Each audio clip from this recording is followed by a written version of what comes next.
No, that's quite over. Yeah. If there is, if you have that.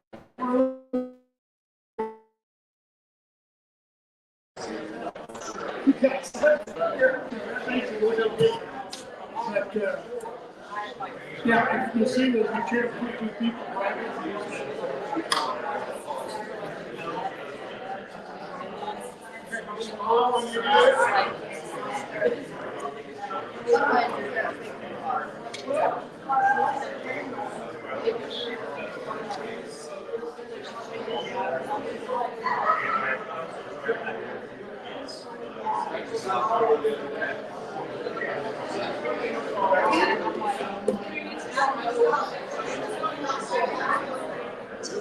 Also, so tonight is the Republican night.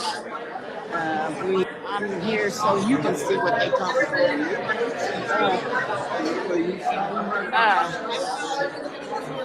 Yeah, I can sign it. I'm here.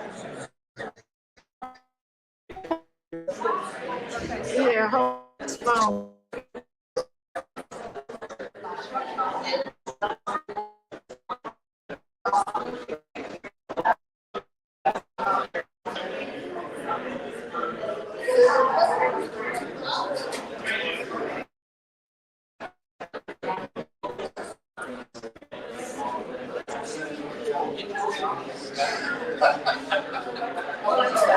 Okay, you got it? Yeah, and this is Mike Carrington.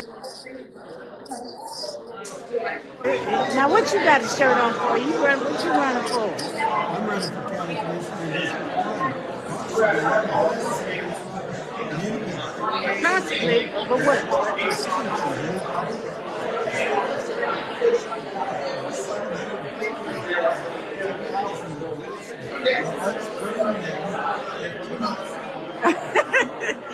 You host.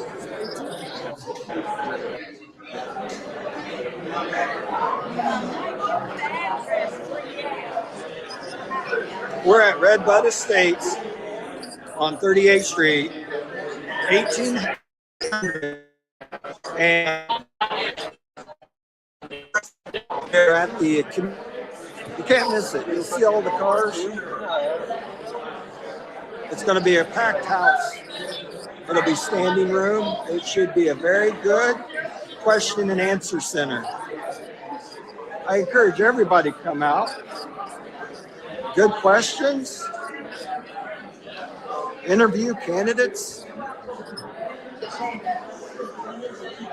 We have Catherine. Say hi, Catherine. How are you? Well,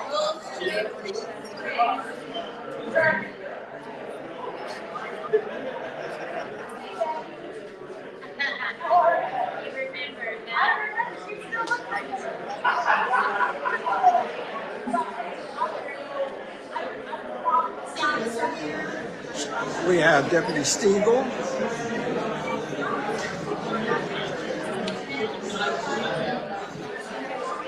Thank you. You're welcome, Mike. I always welcome anybody want to jump in this fire. So he said he's gonna run as an independent. So he's getting signatures. Like I said, I'm just here. Hey, Chris, what are you doing on here?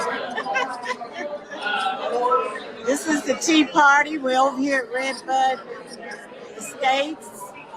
Uh, like I said, I will be voting Democrat, but I also want to hear what these Republicans have to say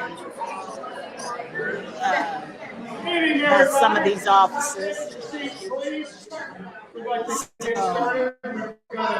I'm just here. It's open to the public. Catherine Callahan is here. She's all over Facebook raising cane, so we'll see how she does. But here's all the candidates running on the Republican side. Request for everybody to understand before we get started. The first one is speakers are going to get 10 minutes each. Okay, at 8 minutes, Adam's going to tell them 8 minutes. That's the wrap up, and he's going to try to downgrade it. When they get to 10, we appreciate it there. Then leave and turn it over to the next person. Second thing of it is that speakers need to talk about what they're going to do for us. You all came out here to hear one thing, what these candidates are going to do for you. Not what somebody else has done, not what opponents are doing, anything like that. So everybody will speak about what you're going to do for us. That's. And then the last one is, do not want to talk about other candidates. All candidates here are going to talk about themselves. So if speakers come in after everybody speaks,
the state of Indiana. We have a high-tech crime unit that we partnered with the Anderson Police Department that serves 5 counties. And what that has been really groundbreaking for our office, but also prosecutors' offices across the state of Indiana, because as you can imagine, evidence in cases has changed dramatically over the past 20 years or so.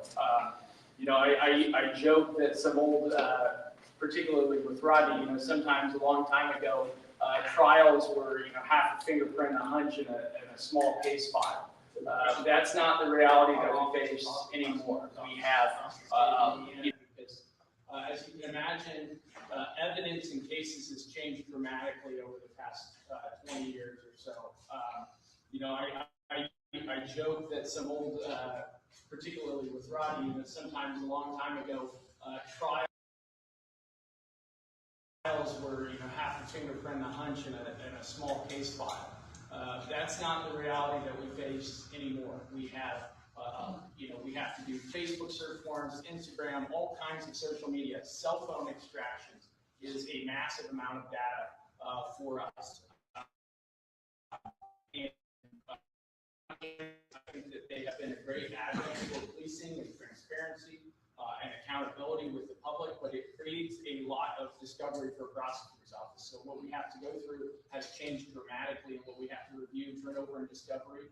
Discovery just means those things. Everything that we get, we have to turn over to the defense. And so it's added a large burden to prosecutors' offices over about the past 20 years. But that high-tech crime unit has really turned around our ability to extract the cell phone from what used to take 8 to 10 months through the Indiana State Police. We can turn that around in 3 to 5 days through our own high-tech crime unit. So it's really an important thing for us to be able to work investigations, for us to complete our discovery faster, and that's something that's been a real value for our office that we received in the past few years. Also, we've secured the only contract in the state of Indiana with the Office of the Inspector General Social Security Administration. We have 2 investigators that we signed that contract a couple of years ago. They approached us and said, we like working with the Madison County Prosecutor's Office because we're aggressive with these fraud cases that they brought us over the years. And we have 2 investigators that now work the entire state of Indiana for beneficiary side, disability, Social Security. And they are 2 of only 3 investigators for the entire state of Indiana. When you think about the amount of money that's being paid out in Social Security disability. Absolutely no issue with anybody that's entitled to receive that. But there are people, obviously, as you can imagine, that try to fraudulently obtain or receive Social Security benefits, and that's what those investigators work with. Also, since 2022, I served as the elected chair of the Madison County Community Corrections Advisory Board in our local JRAD, which is our Justice Reinvestment Advisory Council. And those institutions, one oversees our community corrections program here in Madison County, and we've made a lot of progress with changing how kind of our work release center is operated, what the capacity of that is. We've cut down on a lot of the failure returns and a lot of escape charges that we've had to file outside of there.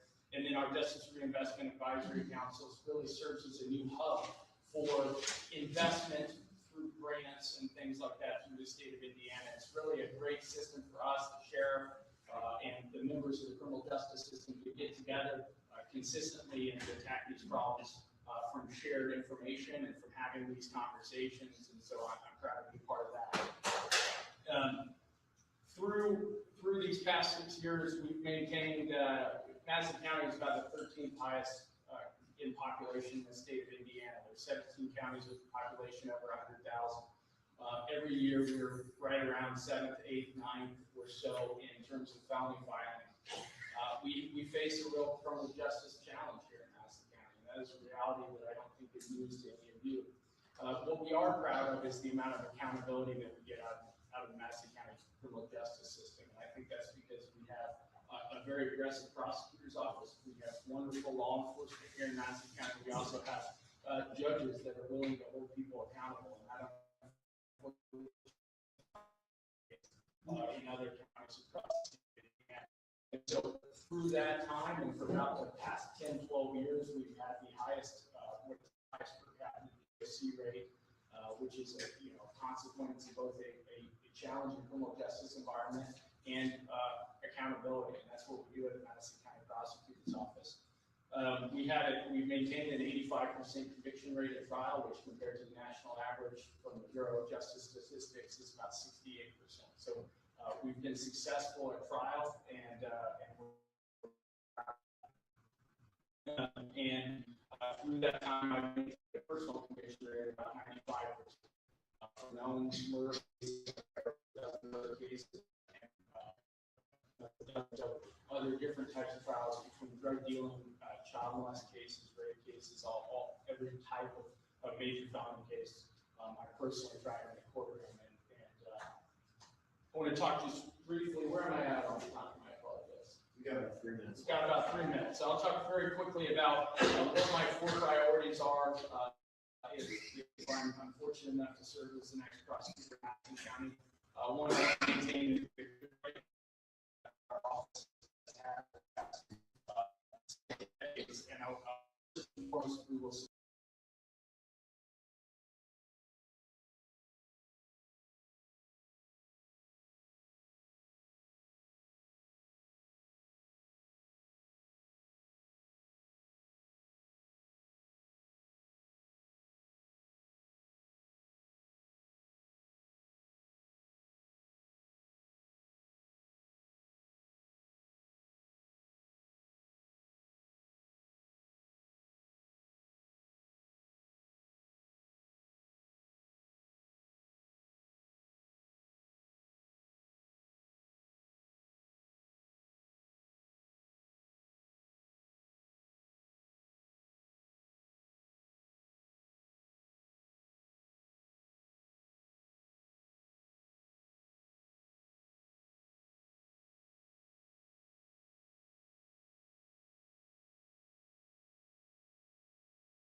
And also, I think that the thing that I'm most excited about is the fact that we will be able to increase our accountability when it comes to lower level crime.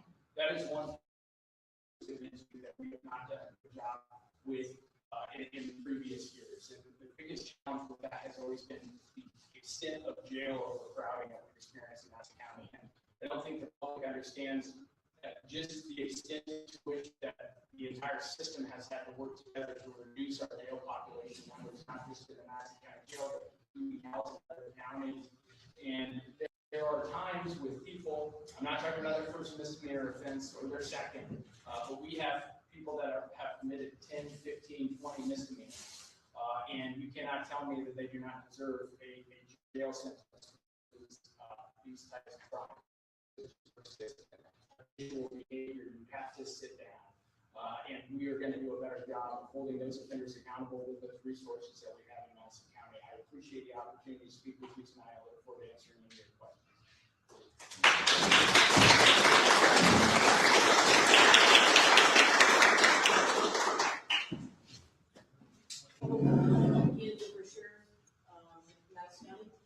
I've been with the department for 24 years. I've served in the jail, the courthouse, and I'm currently a patrol officer. And saying that, today was like a busy day. I wasn't sure I was going to make it here on time because I was doing some auto guard training. That's something that it's very important to me, is make sure that we honor those that have fallen before us. So a little bit about me. I have a bachelor's degree in criminal justice. I got that from Anderson University. One of the unique parts about me is under Governor Frank O'Bannon, I attended the Indiana Police Academy.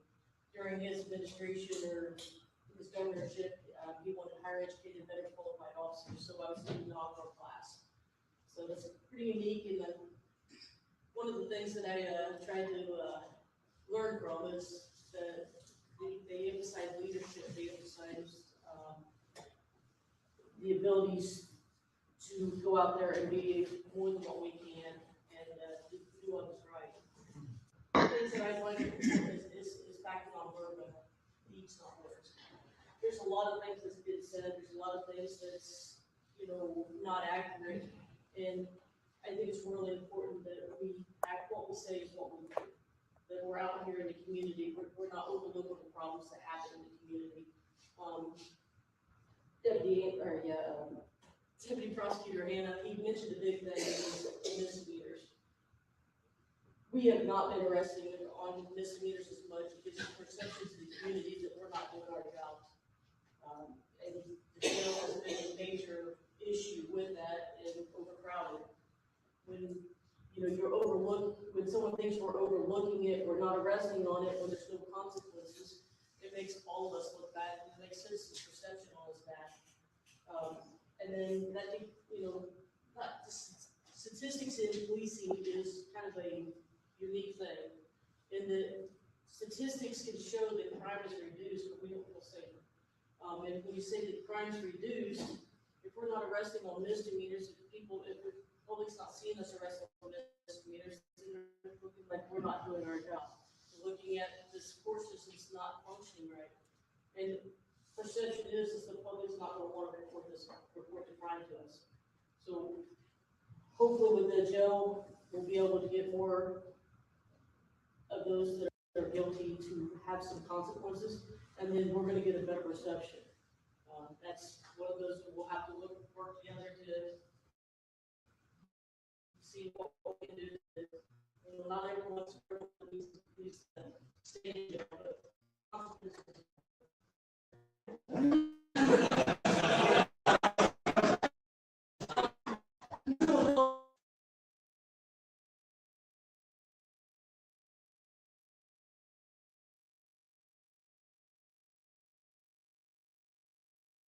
Still a big concern.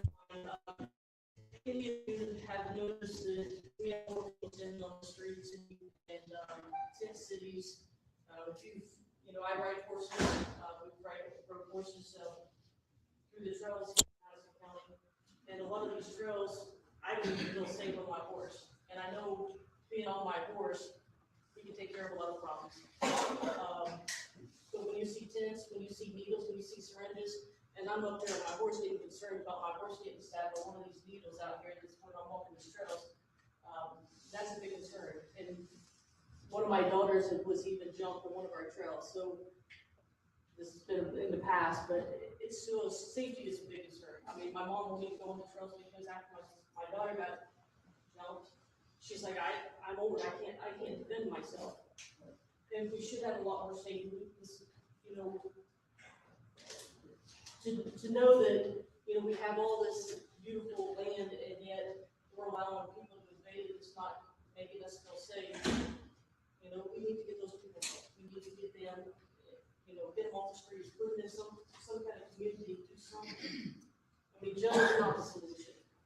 But however, some of them, when they come to us, we have an opportunity to make a change. Another big concern of mine is the kids. The kids right now, they're more susceptible to social media, they're more susceptible to the sex crimes. I mean, back in the day, we were, sex education came about 6th grade. Now we've got to worry about our 4th graders. We've got to worry about our 3rd graders. And because they have the amount of information that's available to them, as a parent, there's only so much we can do. And we try to force the teacher, try to educate the kids, but the best way is to educate all of our society. We've got to do something better for our kids.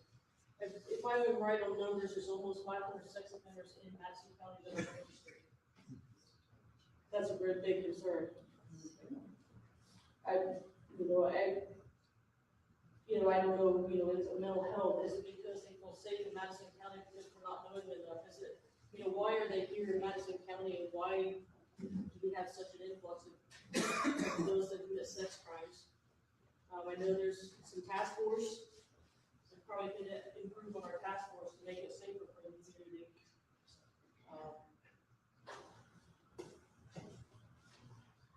Anyhow, there's a couple kinds of policing. There's proactive and reactive. Proactive policing is where the officers are out there, they're doing their job, they're enforcing crimes. If you do proactive police work, a lot of times our statistics will go up. They'll make it look like they'll make our community maybe look unsafe or less safe because the officers are doing their job and being out there in the public. The other one is being reactive.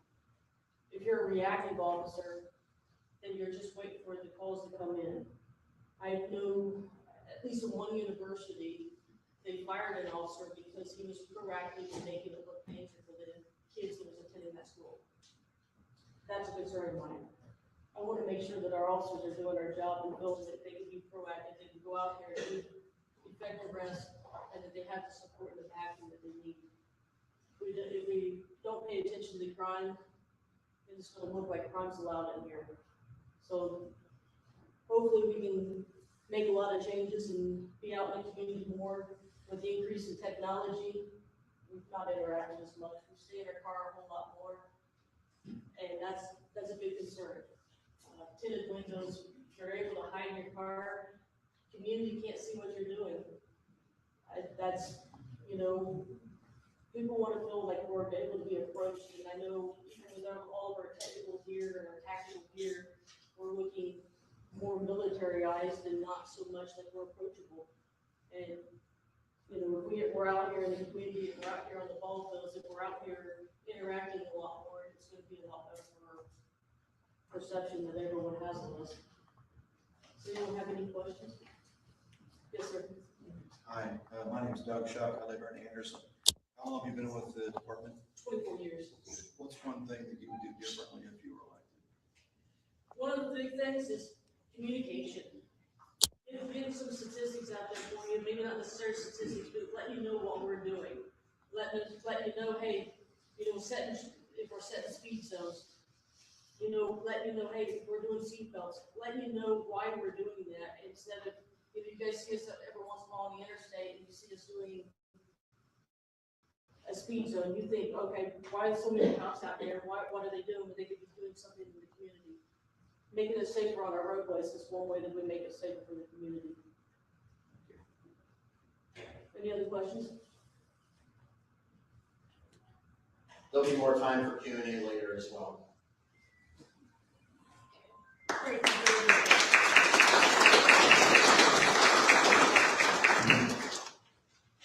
Brian, just before you take off, for the people who didn't come in, they came in a little bit later. We will have Q&A after everybody gets through. That way everybody can have their time to tell them what they want to do. So appreciate that. Brian? It's Nicole. I can wait if you want somebody else to do it. No, it's your turn. It's your turn. You just weren't Sorry, saying it's your your turn. I know, I'm sorry, I was trying to look at the cameras. Okay, who's got my timer? Yep. Okay. Just speak loud enough and we all can hear you. I'm deaf. All right, my name's Nicole Schuyler Kapuscinski, and I am running for the Madison County Council District 2.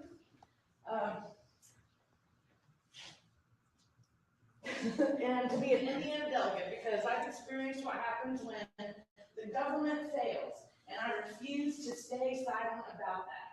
I'm a combat veteran who served during Operation Iraqi Freedom 2008. My absentee ballot was stolen too, everybody, and nobody has helped me figure out who stole it. I figured it out, but none of my elected officials helped me figure that out. So what I didn't expect was coming home and having to fight just as hard for accountability right here in my own community. So, my story. Why am I here? Over the years, my family and I have faced challenges that never should have happened to us. We were caught in a legal and financial situation that cost us over $100,000 in damages and consumer injuries during the pandemic lockdown because systems that were supposed to protect us didn't protect us. Didn't protect me, didn't protect my husband, He lost his job, he was out of work for over a year, courts were shut down, and it cost us a lot of money to save our property, a half acre. And I'm still paying the mortgage on it for the rest of my life, so it was very expensive, folks, very expensive lesson.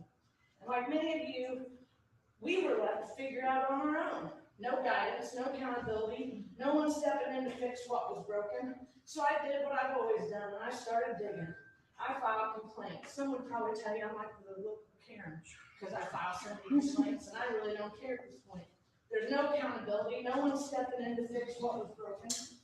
So I requested records, I attended meetings, and I asked questions that others wouldn't ask, and people don't like me for it.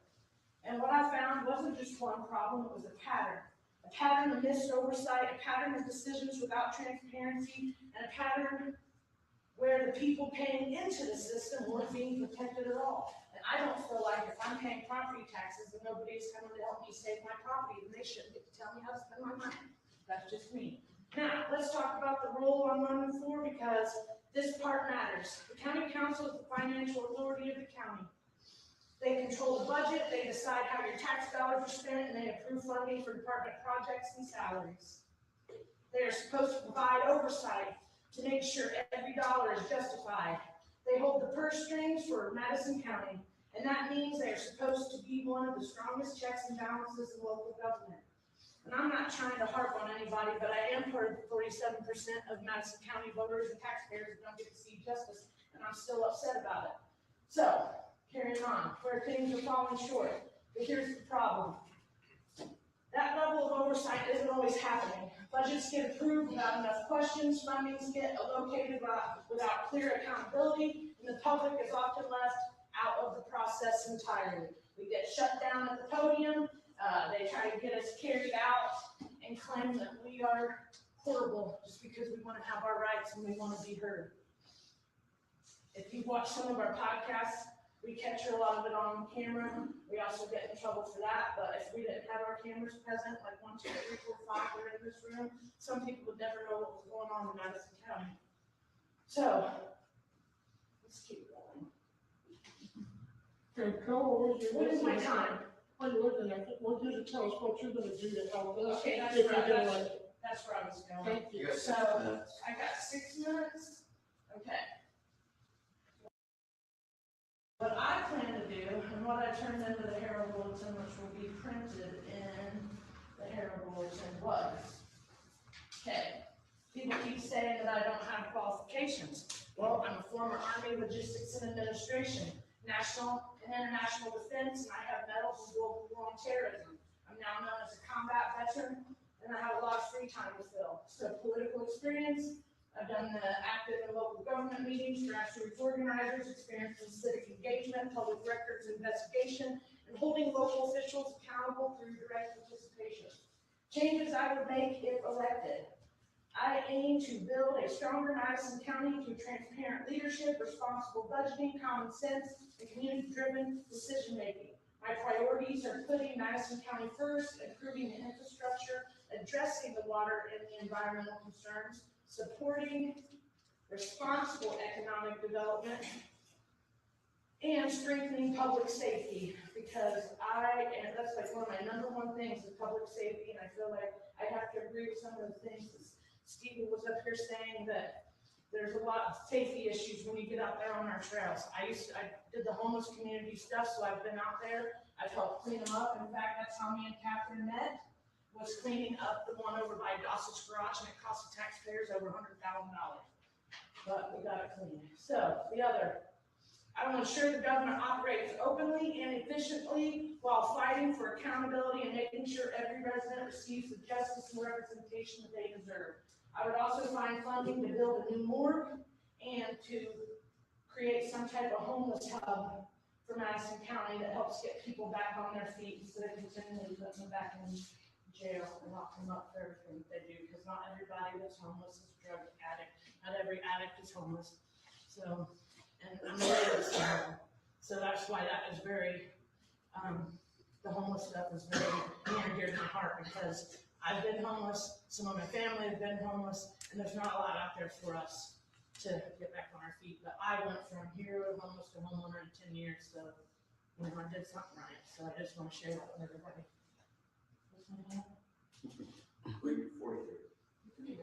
Okay.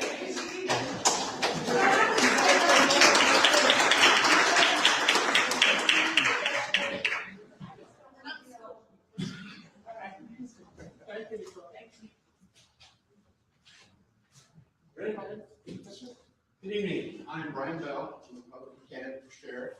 First, I want to thank the Tea Party for having us out here. I really appreciate the opportunity to introduce myself to you. I'm like Andrew, I'm born and raised here in Madison County, attended high school. Came from a family of law enforcement as well. My dad was a preserve at the sheriff's department for about 25 years. Working at the sheriff's department was a lifetime goal. It's where I always wanted to work. As a kid, I used to spend a lot of time with Andrew's father at McDonald's, sitting in his car and just listening to his stories. But I got lucky enough to get on. My college education, I attended Wilson University. I attended Ivy Tech, I have an associate degree in criminal justice, and then also graduated from the FBI National Academy in 2003. I was hired in the sheriff's department, worked there for 34 years. I started in the jail, as a civilian jail officer, working my way up to be a supervisor in the jail. Ultimately worked my way up to patrol. During my time in patrol, I held the rank of sergeant, lieutenant, and captain. I was head of our SWAT team for 10 years. I was president of our negotiation group, which negotiates the contract for the merit officer in the county. I did that 3 times. I was the president of it twice. I was the chief deputy under Ron Richardson. One thing I take a lot of pride in during my time with Ron Richardson is he was very big on being active in the community. He had me out. Attended many meetings, triad, just so many to tell you.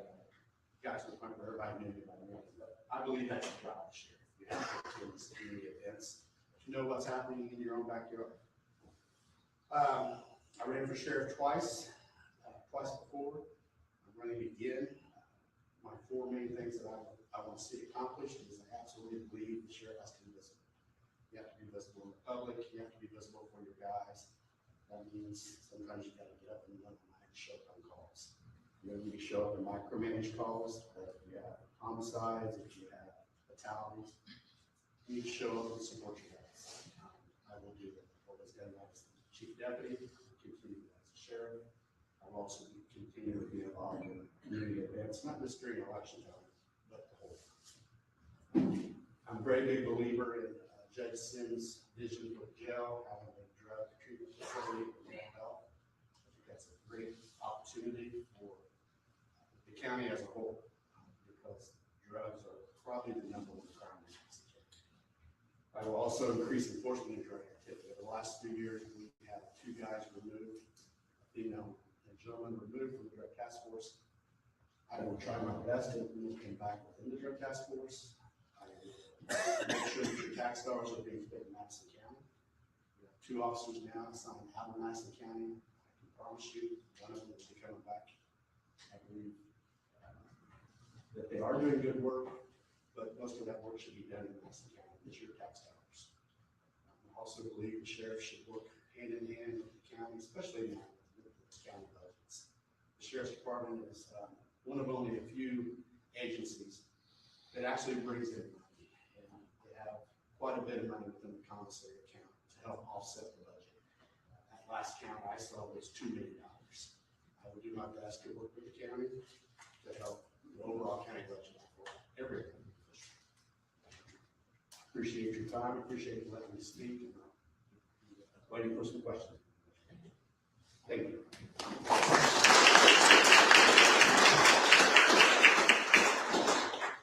Well, good evening, everybody. So I'm Dr. Catherine Callahan. I'm an advanced practice family nurse practitioner, board certified. So a little bit about me. I was raised on the east side of Indianapolis. My father died when I was very young.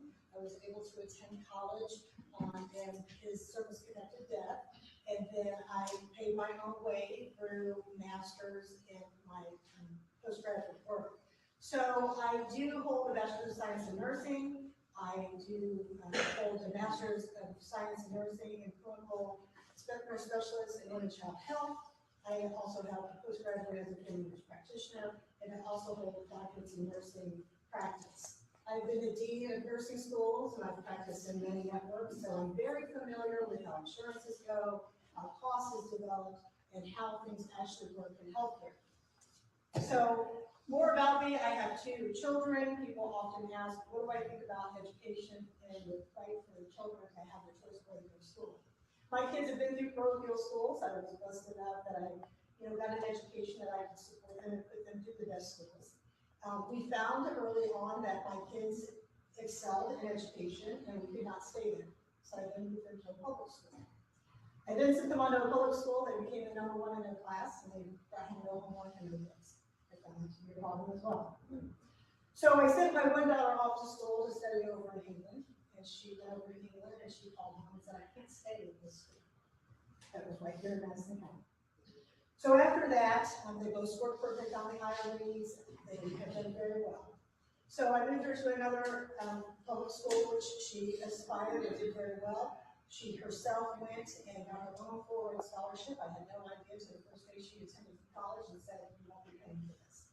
That is how I raised my children, and that's how I try to educate our community on everything so you can do for yourself, not that what can we do for you. So I want to explain to everybody that, school choice should be to the children and the parents. They have to be involved. They have to be able to get to a school that can meet their needs. Not all kids are made the same. Not all school districts are made the same. So we need to really allow the children and the parents to make the best decisions for themselves. My children now speak 3 languages and do very well for themselves. My brother, he is a retired lieutenant colonel. He still works on the civil side, but he has served our country for over 30 years. My dad was a lifetime military man as well. My mother is from Japan, and she raised my brother and I all by herself after my dad died when I was 9. So if you wonder where I get my strength from, it is from that woman right there. So as a business owner and as a coroner, that's how I got involved in this whole situation. Is I was the chief deputy coroner. We were not allowed funding. We ran through all of the gamut. And after living that experience, and I was able to now look at us. I mean, 3, 4 years later, the coroner's office has funding of over $600,000. We were only at $200,000. And I always said, we're going to get busier way before we have less people. COVID has taken a great hit on us, and it will continue to take that. They're going to have a lot of mental health problems. There's nothing about me that doesn't understand the mental population. So I do believe I can contribute and speak on behalf of the county as what we can do better and what we can be more cost effective about for our mental health. So I just want to say that, I am a doer. I am one with proven results. When the people came to me in LaPel, when LKQ was coming, it was going to be put by our well for Jennifer. I took my own personal money of over $40,000 and hired an attorney. In less than 45 days, in the majority of the BCA, we stopped the project and 5-0 unanimously voted on behalf of saving people. That's wrong. People ask me, are you going to keep the salary that you get from the Senate seat? Well, what I'm going to do is put it in a bank account. In those times where we feel we're not getting our justice, I will hire private attorneys to come in and defend us, since people don't want to defend us, so they should be elected. So that's kind of how I work. I just want to say that as we move through this, when you go to the polls, it's more than just name recognition. You have to ask yourself, what exactly has this elected service done for me? Have my taxes gone down? Has my grocery bills gone down? Has my utility bills gone down? Has running my business gotten easier? I'd like to tell you, the tax check I just wrote 2 days ago was unbelievable. Unbelievable. I just opened my property taxes and it's crazy. I mean, I just can't get over, we keep hearing that we have the lowest taxes. We have the largest tax cut in Indiana history. Well, can somebody please show me, because it's not on my bank. So I just want people to understand, as you go to the polls, please cast educated votes. What the people are actually experiencing is higher property taxes, more fees, and rising costs across the board. We can all agree to that. And that disconnect matters. So let's understand, in recent biennial state budgets on House Bill 1001, in 2023 and 25, our bills and taxes have increased or shifted. So yes, they moved from one area, but then we felt it in another area. So we didn't really win. This shell game of money is not working for any of us. None of us. So I want to, in last month's meeting, even here locally, according to Commissioner Rick Gardner, very few Madison County homeowners are expected to see real savings from Senate Bill 1. The main reason I'm running is because our fire territory in South Madison took a big hit. I can't even imagine running an area without any fire safety. Absolutely not. I don't even know why we were in discussions of not having pay raises for sheriffs. And that went on forever. And there should never be. It just kills the morale. So where is our relief? Well, that's why I'm running. Because I have no problem pushing back when it's not right. We always hear, well, we're going to sign this and we're going to get past it and then we're going to come back and revisit it. But nobody ever comes back and revisits it. Well, I have a brain of an elephant and I don't forget what they said we're going to do. I bring it back to them. Okay. When leadership tells you one thing, but your bank account tells you another, something is broken. So let's be clear. I'm not here to criticize. I'm here to tell you exactly what I will do differently. First, property tax reform that actually works. We don't need tweaks. We need bill reform. My long-term goal is simple. Eliminate property taxes and replace them with a fair consumption-based system. Why? Because you should not be taxed on something you already own. You should not lose your home because you couldn't keep up with your taxes. And until we get there, I will fight for immediate protections. Exempt your primary homestead from property taxes, or at minimum, protect it from a tax sale, so no family loses their home over a tax debt. That's not radical, that's constitutional. I don't understand why some of you bought houses at $50,000. You should be paying still on $50,000. That's what you budgeted for. This is crazy that you buy a house for $50,000 and now it's $200,000 and you have to pay for that. So Article 1, Section 22 of the Indiana Constitution makes it clear that government should protect a person's ability to maintain the necessities of life, including your home. And second, real tax caps based on purchase value. Here's a better way, or a better idea that we're seeing. Cap property taxes based on your actually paid for your home, like I said, not inflated assessments. Third, stop reckless spending at the source, because the truth is, that's why everything's increasing, to cover their government spending. So, we have to get a handle on this. Fourth, accountability and transparency. Everybody knows I'm all about that. I put it all over social media.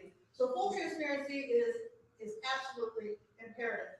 And finally, leadership practices, what it preaches. If they're making you promises, have they finished them? Because I know when I make a promise, I always finish it. So I ask for your vote on May 5th. We'll see what happens, but may the best person win for all of you, and it'll be exciting.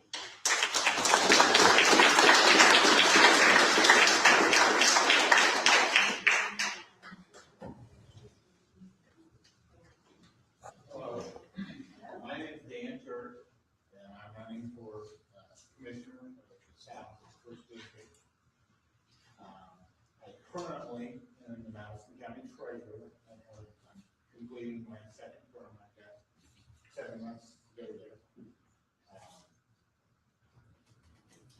Honestly speaking, I know basics of what the commissioners do. I work with the commissioners on the finance committee. I spent 7 years, voted my time in the treasurer's office.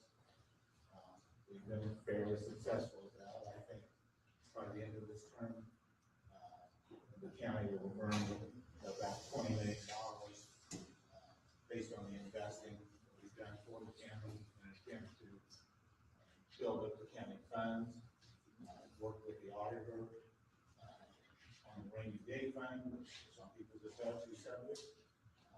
On the asset front, I think it's important for the county to have those funds back so that you don't have to go to the bond bank, or you don't have to go get a bond from one of the local banks to be able to pay off projects if you have the money. I think that's a good idea.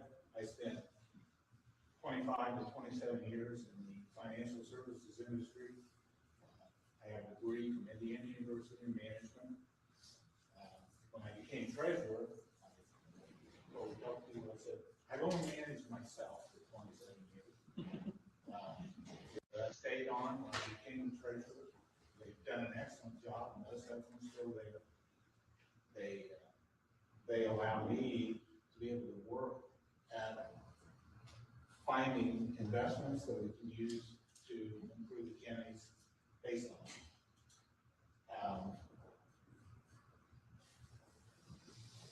Again, I think that we've done a pretty good job of that.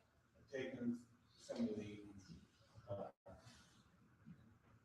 processes that the former treasurer put in place, we tweaked them a little bit. We run a very efficient office. And, but as far as commissioners goes, I'm devoted to the treasurer's office right now. I can't tell you everything they do. I know the commissioners sit on the finance board, that's where I work with them.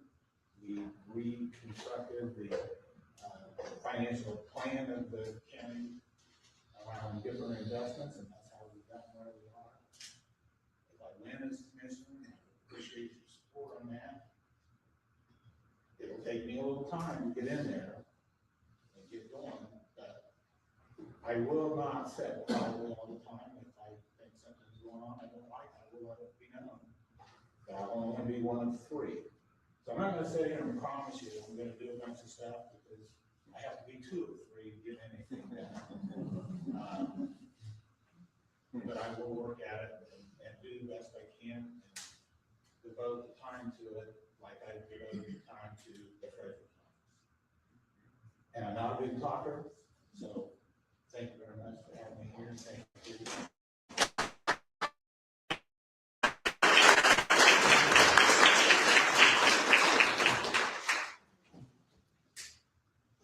Hello, everybody.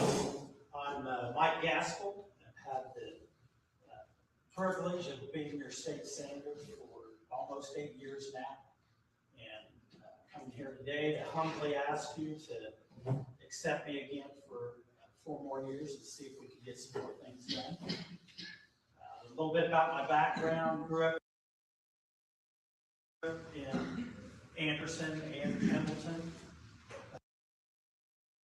Both life resident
voted to pass that.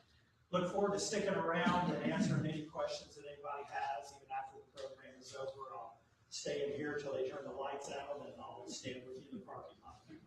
Thanks.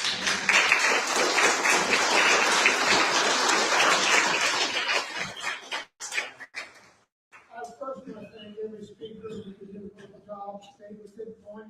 Thank you very much for that. We will have a Q&A in just a few minutes. I want to apologize to everybody out here because I forgot 2 things I needed to do, or 3 things I need to do right away. First of all, John, would you please stand up and give us a prayer? I apologize. Let's pray.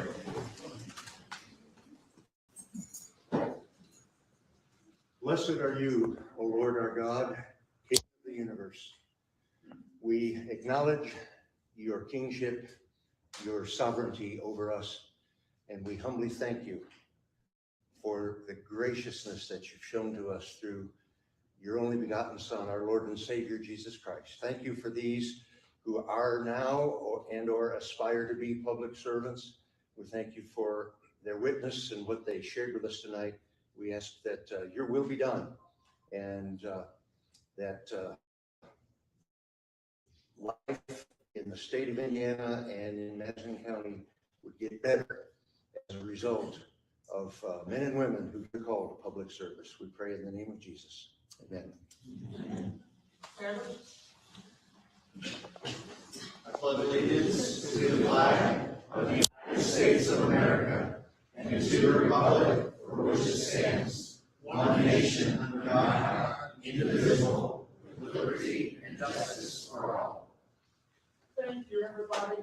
Just things, we've got a couple of people who would like to speak to this little period of time. Go ahead and start off. Nick Freeman, Madison County Republican Party Treasurer. Just want to give a reminder for those of you who are candidates with active political committees, your finance reports are due tomorrow.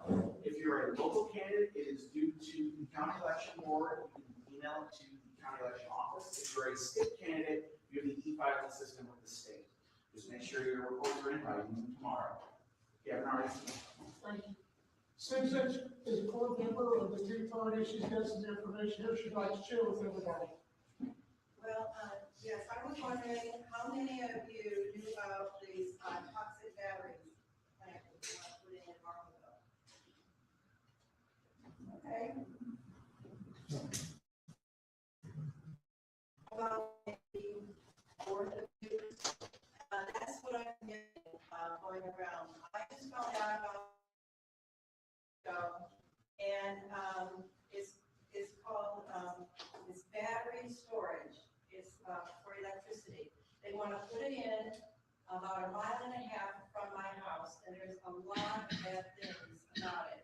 First of all, I'm just going to very quickly summarize. They're lithium batteries, and you probably heard a lot of problems with lithium batteries and fires. So the thing about it is, they cannot put out these big lithium batteries with water.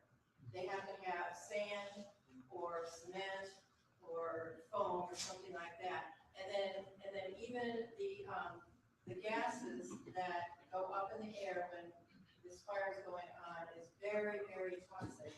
In the gases, there's it says on here, and it also says in this website right here, it'll tell you all the different things about the fires.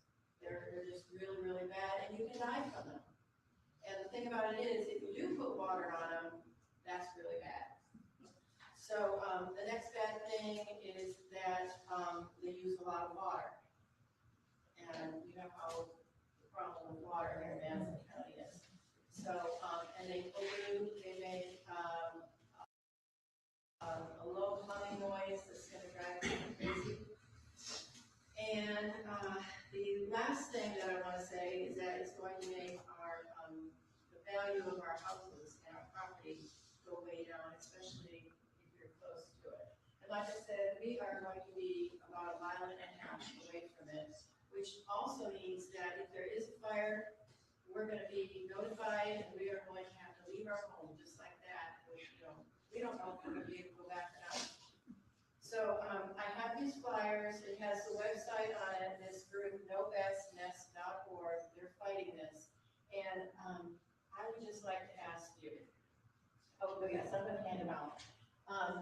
I would like to ask you to please help us go there and see for yourself, read all about it, and see if you think that you want that going in, either next to your house, a mile away, 2 miles away, even 10 miles away, wherever you are in Madison County. Please help us by signing the petition that's online, or you can sign the petition that's over here also. So, thank you very much. Susan will be after the meeting, after the Q and A. If you have questions, she'll be over there. She's got some documentation she can show you, can answer questions that she can. Okay, so. And Susan, I have been posting about this, and I have talked to several. I don't think this is gonna go through. I wouldn't give up your fight, but I have been working behind the scenes, and I have posted about it, so I'm very aware and trying to get that information out. Thank you so much for that, and I hope, I really, really hope you're right. No, I think I have a strange feeling. Yeah, we don't wanna, just stop and assume that it's gonna be okay, but, yeah. So can I think of you after the meeting? Sure, yeah. Get together, if anybody's interested, they'll be over there at the little booth that she has back over there. So, okay, you got a question? You got a question for the panel, for the commissioner? Okay. Can I ask now? It's related to this. I was gonna ask the vote whether you guys want to take a 5-minute break or go to Q and A. Which one do you want? Q and A? Yes, sir. What questions are? From now to our Senate candidates and our commissioner, why is your position on battery storage, carbon sequestration, wind and solar?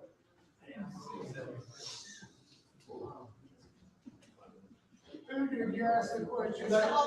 Commissioner and our Senate candidates. So I think mine is pretty evident. I'm a doer. I think everybody kind of knows. I use my own money to protect the Pelham waterhead. If anyone else with you, I'll do the same on that behalf. I do think, did you guys have like some area up there that got annexed and it was signed by Gaskell for you guys to be able to have that brought in? Something like that? Something Yeah. brought in. So there's no way on God's green earth I'm ever going to sell out our environment because I know the potential hazards, the long-term effects to children, adults, infants. There's no way that I would ever bring any of that close to us. So I'm a definite hard no. There's no swaying me on it.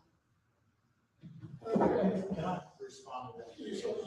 Did I hear you say that I had something to do with that? There was like an annex or something. No, Okay. He asked the question. No, Please answer. Yeah. I'm You answering, answer. he asked me a question, Yeah. I'm answering his I just want to make sure I heard you. Yeah. Okay, number one, guys, something like that requires zoning. Zoning happens at the local government level. Okay, so the commissioners will be involved, the planning commission will be involved, the board of zoning appeals will be involved. State government, you do not want state government making zoning decisions because not only do you bring in your state senator, but you bring in 49 other state senators that live somewhere else. So the system that we have makes this decision close to the people. So I'm getting a little darn tired of you throwing out accusations I when think you you're know supposed to be nothing. answering the audience. Nothing. It's not a time for. Well, he's not gonna attack me and I'm not gonna sit Both there of saying. you, neither one of you need to be speaking about it. It's. Well, you guys want to get There together. there was no state law passed to enable this to get started. That is just absolutely false, and that's not the way zoning works. Now, do I want to? No, I want to do it. And I don't want to.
Can I ask you a question?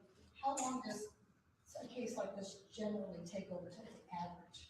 The average for a capital case is probably 3 to 4 years. For an average case, it's usually a year to 18 months, but for an average capital case, it's 3 to 4 years. Anybody else on the panel? My name's Lloyd Brown, a retired law enforcement officer from here in Anderson. I've been involved in investigations of different kinds for over 4 years. Some of the candidates spoke briefly on the homeless issue. That's something that's growing every year in Madison County. It's getting worse and worse and worse. And I know that we've tried to do some things because we moved them from one camp and out of there, where you were down by the river, down by Dawson's Garage, and they just moved someplace else. And they're going to different parts of the bigger problem. And a lot of it has to do with mental health. What I would ask the panel, and like I said, several of you have already touched on, is a commitment, because just the prosecutor's office, just the sheriff's department, just the council, and even at the state level, you can't do it by yourselves. You're going to have to get with the communities in Alexandria and Elwood and Chesterfield, wherever, because it's going to take those bodies also to everybody come together and work together to try to get this solved. And I don't think it's ever going to be 100% solved, but it sure is out of control now, and it's not going to get any better until people work together. And I'd like to have your commitment to work on that jointly. Anybody want to start? Most certainly. That is the reality that we face with a lot of the lower level crime that we deal with. I understand that you're asking just about homelessness. Obviously, we come into contact with it when they are charged with crimes, and that's our only real direct involvement. But Brian Bell brought up a good point, which is something I've been intricately involved in, is the use of our opioid settlement funding in the jail. So not only will we have a jail facility with the actual kind of capability that we need for incarceration here in Madison County that we've needed for about 20 years, but with that is not simply just putting people in jail. We will have real rehabilitation programs for folks in the Madison County Jail, funded out till about 2038 from opioid settlement funding, where they will receive actual treatment at the Madison County Jail, which is something that is both challenging from funding standpoint, from the space capacity. They simply do not have the space or the ability to do these things in the Madison County Jail as it is right now. But I know we're all excited, and I can't imagine anybody wouldn't be willing to be participants in that and working towards, I think, real progress here in Madison County. Anything else? All right, go ahead. We, this year, we passed Senate Bill 285, which I think Lloyd will have an impact on that. It's not going to be the end-all solution, but it requires, it allows law enforcement another tool to try to get somebody in front of some help, and tries to move these homeless where they set up their tent and you make a move, and if they don't, you eventually you give law enforcement a tool to refer them to some mental health help. The problem, isn't that the elimination of like the camps? Yes, it's cities. It's yes. Anybody else? Okay. So there's got to be a factor here of where are we going to get the providers to help treat a lot of these individuals, and how are we going to identify them from what's real and what's made up. A big thing I would probably ask the county, and this is something I would move to, is setting up rotations where you can bring in students who are actually in college or wherever, and they are from here, because most likely those people will return back to their home base if they're educated. So when I did missionary work in Haiti, I've been with a physician who's been in Canada for 17 years. It was my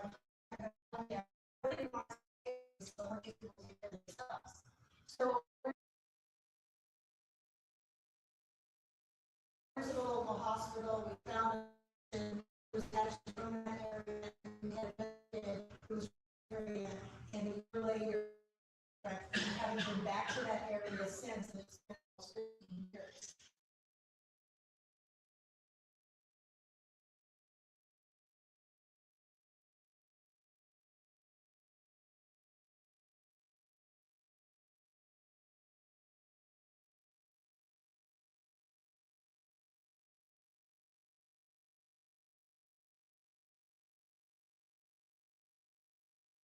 And that's what you want to invest. And I think the greatest thing is are missing an intricate piece. And that's where we get the providers and the help and the medicines to help these people. So you're gonna have to find that bridge, and that's something I can bring to the table. Clearly, I have a very successful practice of over 10,000, people that come from all over. And we seem to be getting it done on a cost-effective way. We offer a cash pay at 40% discount, so that people can have affordable care and can't afford insurance. So that's the reality that we're gonna have to look at. Yeah, there hasn't the healthcare nationwide, the availability for it is really good. I mean, I personally look at this issue in my life. So it's an issue, and always exactly right. It's going to take buy-in from all those departments, all those departments.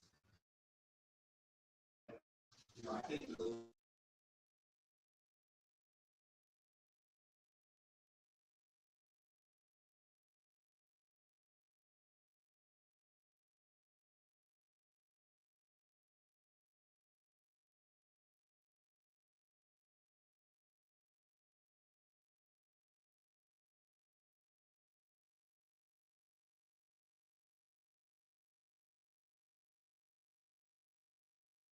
all you're talking about, Senator, is every single day we do work for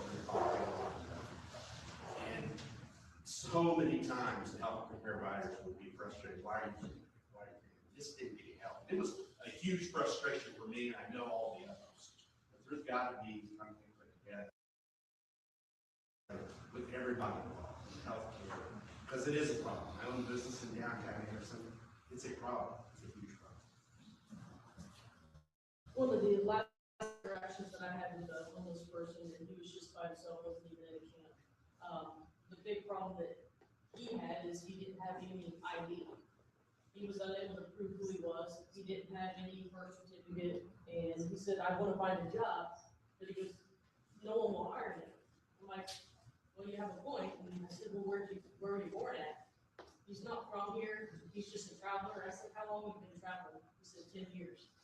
I said, "So 10 years you've been homeless?" He goes, "Yes." And I was like, and he was a very, very nice man. And you're like, how else can we help you out? The best we can do is drop them off to Christian Center. And hopefully they'll give them back to the community that they came from, and maybe they'll be able to get a birth certificate or something. But I mean, this wouldn't seem like he was educated. In fact, he brought his books with him so he could read and have something to do when he's out traveling. Back here, me, Eddie, Dennis, Catherine, me, that's like, right here, you point it. I'm Catherine, Larry talks about taxes, 50% highest, third highest. We're the third highest out of 92 counties. Of what? On taxes. So we were, Tax. right, so we were the I'm only, sorry, what? You talking about property tax? I said taxes. I know, what tax? Taxes in general, when you look at an overall look at our taxes, So can you tell me what those taxes are? well, you have to take all of them. So, okay, so like, if we go out, so did we not increase the lid tax? No, not the last 2 years ago. But we have overall, if you look at the last 5 years, we were only one of 3 counties that increased taxes during the pandemic. Why do you think we have, they're like around 4 minutes. Okay, well, Michelle Daniels, who is the president of the county election board, if you know so much, why don't you share it with the people, Michelle? Because I know this is a total attack on me, so go ahead. It's not an attack, I'm on the property tax assessment board of appeal. Okay, you're talking about taxes, and when you say we're the third highest, I want to know what tax you're talking about. Overall, we are the third highest out of 92 counties, overall. Overall, what taxes? With all taxes, I don't know how else you want me to answer it, Michelle. Property tax, lit tax, what? Okay. Income tax. Stop. Ma'am, do you not know what the word got me means? That's applicable here. That was a guy, that's not what we're here for. These people are up here trying to tell you what they're going to do. You can talk to her after the meeting. How about that? Well, Can you do I'm that? not gonna ask a question about, I'm gonna know what her client says, well, the property tax assessment. And I don't understand what she says her client is. Because our taxes, when you compare in the state. Ma'am, she's talking about overall everything, and you're talking about specific, I believe. Is that correct? Correct. You're talking about He this. said we're she's moving talking about on. this. He said we're moving on. Next Okay, question. we're moving on. Okay, David. Moving on. No gotchas. This is for Dan Burke. Dan, I'm here as Facebook page administrator for Citizens for New Morgan Corners office in Madison County. We have 450 people that are members, plus thousands that watch our videos all the time. Our question to you, for a proper board in Madison County, it has to come from the commissioners. They have to start the ball rolling on that. So far, the commissioners have been reluctant to do that, because a lot of us feel that the cooler in the pool barn is not an adequate work for the county. We're one of the 10 busiest corners offices in the state. Prosecutor Hannah said we're also in the top 10 as far as for crime in the state. So with you, would you support a proper work in corners office for Madison County? You do very good financially. Right now, the county commissioners have not wanted to do that. With this election, with you being there, if you would support it, more than likely Rick Gardner is going to get his position. So we're going to have 2 new commissioners. And our greatest chance of getting the proper work for the county, which our county has never had more, would be this next election cycle. We just want to know if you would support that or not, according to finances, because it has to start with the commissioners. I would be willing to look at that and take it under consideration. I'm not opposed to it by any stretch of the imagination. There are a couple things that I think the commissioners should look at that in the past they haven't. That's one. So I would support that. Okay, thank you very much. I mean, unless I find something that would tell me no, but, you know, First row I right would here. start with. This is for you, Mike. I was wondering if you heard anything about any legislation coming up about the legalization of marijuana in the Yeah, it has been tried several times since I've been there, and I can remember the first time that I ran. I'm opposed to it, but I remember the first time that I ran, we had a podcast between the Democrat candidate, the Libertarian candidate, and me. We were all together, very friendly and very cordial. And that question came up, and I just said, look, the Libertarian guy has that in his platform, and if that's an issue for you, that's important to you, legalizing marijuana, then you need to vote for him, because I'm not going to be your guy on that issue. So, yeah, and the numbers are not there right now, but. I see all these suspicious looking places around town. How many gas stations is all over? Almost paraphernalia. And we've got several across the town in the last 4 or 5 years. And there's one place on Catterfield that deals almost exclusively.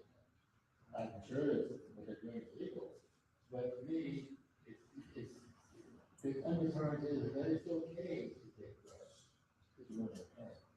I think we have to convince society that it's not. That's Maybe right. not possible. Yeah, I'm with you. Yeah. Okay. Back to the back, yes. Yeah, this is for Catherine and Senator Gaskell.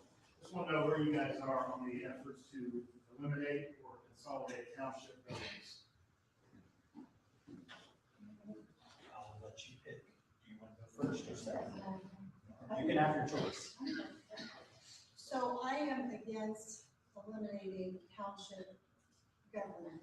I feel that it's important to have the people who live in that area invested in that area and that they have a voice. But I also feel like we're missing some of the people who are in unincorporated areas that they're not able to vote. I we really need to look at that and allow them to have some voices, you know, especially like if a battery plant's coming in, but it's in an unincorporated area. So that legislation needs to be reviewed as well. So I do not want to eliminate, towns or anything like that, municipalities. The other thing is I don't want to consolidate elections either. I want them to have their time, just like, you know, county and the state has theirs. So that's my position on that. Thanks for your question. So we have somewhere around, I think, 1,005 townships in Indiana. And I've got a spreadsheet at home somewhere on my computer. There are some that are down less than 100 people. And many townships are, they're having trouble fielding candidates. They have vacant positions. There are townships who are not following the State Board of Accounts audit requirements. There are townships that are spending more on the salaries of the employees of the township than they are on poor relief. So just a quick history on this is when Indiana was founded as a state, we didn't have the kind of communication, the kind of transportation that we have now. So you carve your county up into smaller units, and township government took care of a lot of things. They took care of the schools, they took care of the poor relief, which they still do today, fire protection. They had a lot of responsibilities, and over the years, townships have kind of let some of those responsibilities drift away, and there's not a lot for them to do. So we really, the big answer to your question, the bottom line is, we've got to really look at reinventing local government because it's inefficient. And every time that we start to make decreases in your taxes at the state level, we're seeing them increase at the local level. And there's no incentive for units of local government, townships or otherwise, to work together. There's the incentive now is the ones that are not team players, they're going to get rewarded for not being a team player. So we've got to change that and totally reinvent.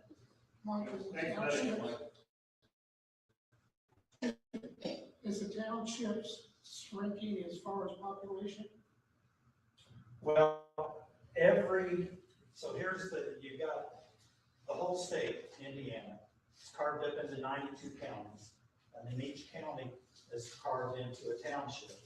Now, a township, or into multiple townships. I think we have 14 in Madison County. A township is not to be confused with a town. So for instance, you go down in the southeast corner, the town there is Marpleville. The township, which is larger than Marpleville, is Adams Township. Now we have some townships that don't even have a city or town. Jackson Township to our west has no city or town in it at all. And so there's local government needs to be reinvented. It's very modern for 1820s society. Let me ask you, if you decrease that, Senator Gaskell, does that mean we'll decrease senator coverage and like commissioner coverage and all that as well? So will we see the fall for all the areas of government then, that are going to decrease that? My answer was not about decreasing anything. It's about reorganizing government, making it more responsible, more responsive to the people, and less expensive. So would that eliminate any positions? We're talking philosophically. Yeah, I don't know. I'm just asking. So local government is too expensive right now. That's we've got to do something to change that. Got a question for Kimberly Steve on Broadville. We have, this is normally what I've seen. When you have an incumbent running for re-election in a party, that normally the party backs the incumbent. What inspired you each to run and primary and incumbent sheriff? Number one for me, if you don't like what's happening, you gotta do something to change it. So if you want something changed, you be the one to step up and make that change. You know, I know it's not the attack, but I've been on the crash team for an extended period of time. I've not seen the sheriff one time on my crash team, on our crash team. Late night, used to bad weather, you would see a sheriff show up. You would see, knowing that our call log was overly busy, you would see the sheriff show up. That's not happening. Someone taking the time to say, how are you, knowing that you just went through whatever death scene that you just seen. That means a lot. It's the little things that account for officer morale. It's the little things that make things seem a lot better.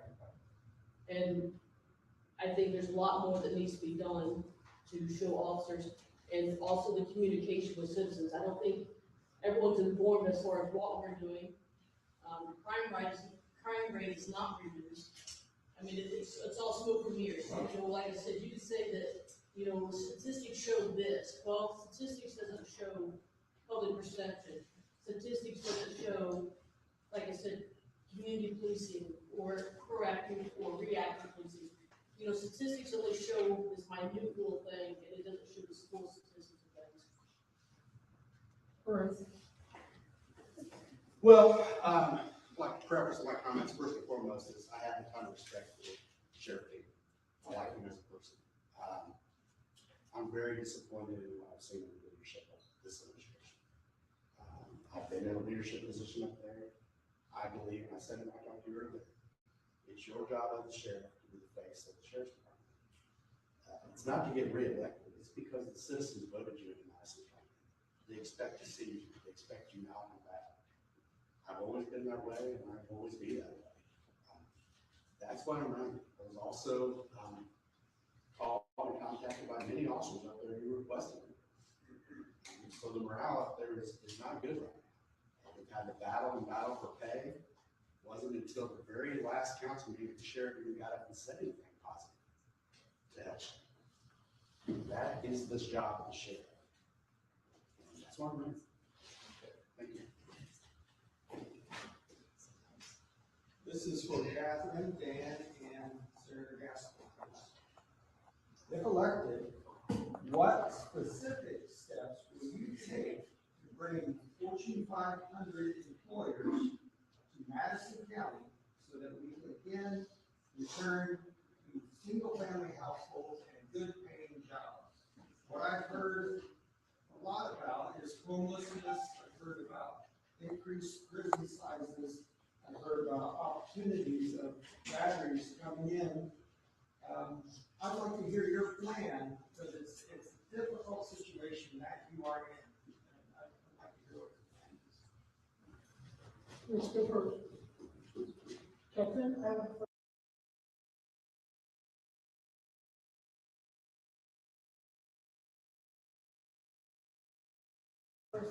Okay.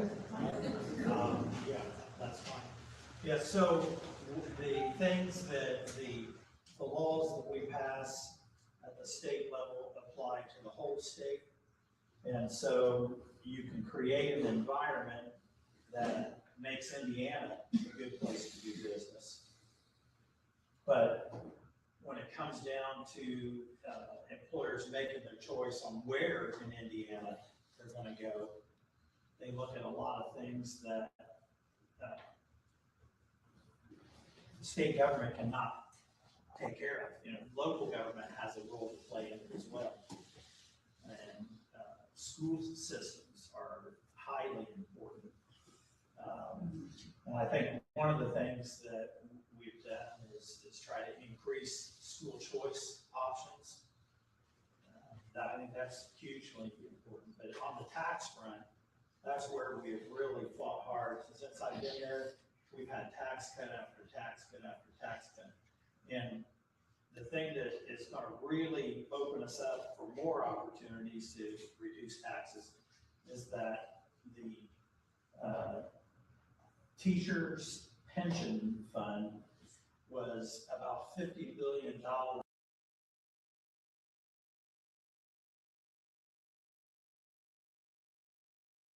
in the hole when Mitch Daniels took over, but they wouldn't invest and grow the pension assets to be able to pay the benefits in the future.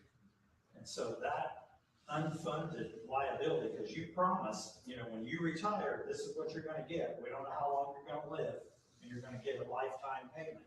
So we have been chipping away at that, and we're on track to have that fully funded by 2029. So what that means is that the pension would be self-funding because of the investments. That's going to take $1 billion a year out of the state budget. And if I am fortunate enough to get hired to go back by you all, the thing that I'm going to make sure is that we're not going to increase the spending and gobble up that $1 billion. It's going to be tax cuts.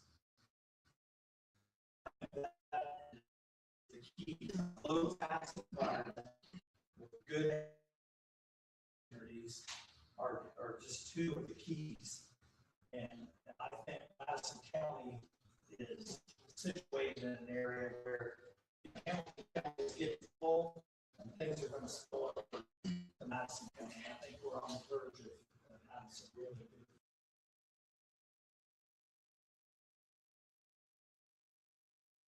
things.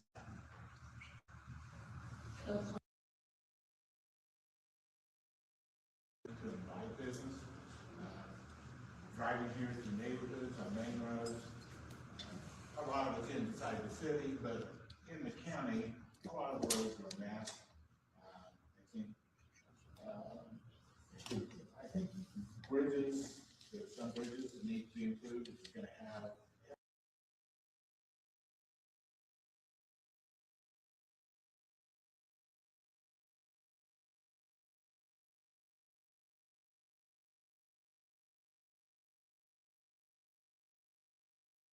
the industry, we're going to have to probably beat that.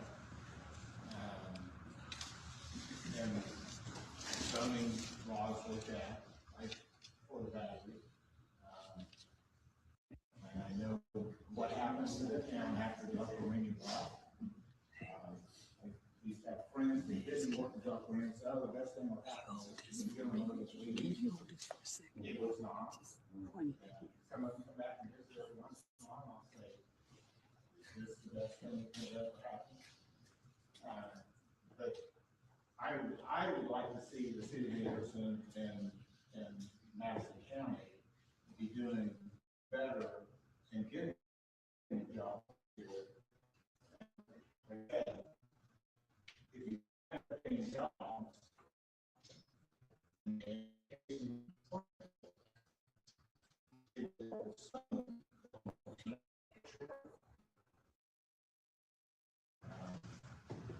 so, I mean, that's my feeling on it. And like I said, I've not been involved with council commissioner votes in the past. I'll learn more about that in the future, but I think the infrastructure is one of the big deals that the commissioners are involved with. Okay, so I think it's gonna be very difficult to recruit new businesses at this time because of our water system. It's our most precious resource. We don't have a lot of it, but we got big problems coming. It's gonna get a whole lot worse with the waters. I'm telling you that right now. And nobody seems to want to address it, and nobody wants to seem to talk about it. But we need to talk about it, and we need to get to the bottom of it. So I think it's gonna be a real struggle. I also think with the situation going on with Nestle and their taxes for their properties, and that it will balloon to like $22 million overnight, and that's in litigation, I think that's gonna be a big turnoff to people. So So we're not leading by example, we're not doing things like we should, and people are going back and they're looking at what the history. They've seen what Coles had to go through with their taxes. They saw what Lowe's had to do with their taxes. It doesn't make it more palatable. Businesses are leaving. Why are they leaving? So the other thing is we ask ourselves, we even have water in our county to survive. So there's a problem, and when people say to me, just like that,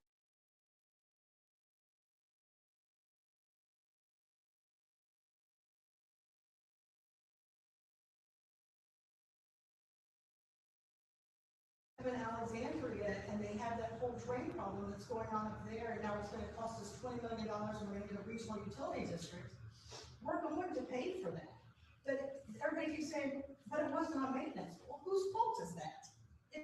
It's not the service fault. They're the ones putting it there, and they knew it hadn't been on there, and now they're gonna make this put up to everybody else, and it's going to fall over into your checkbooks. That's the bottom line.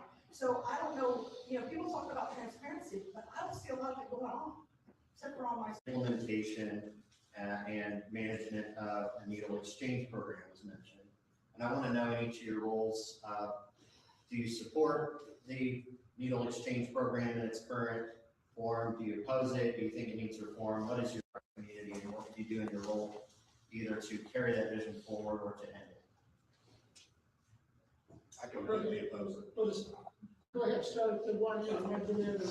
I would say generally I oppose needle exchange programs, particularly when they, it is just further, creating a challenge. And what we're trying to do is enforce the law as it pertains to drug use in the community.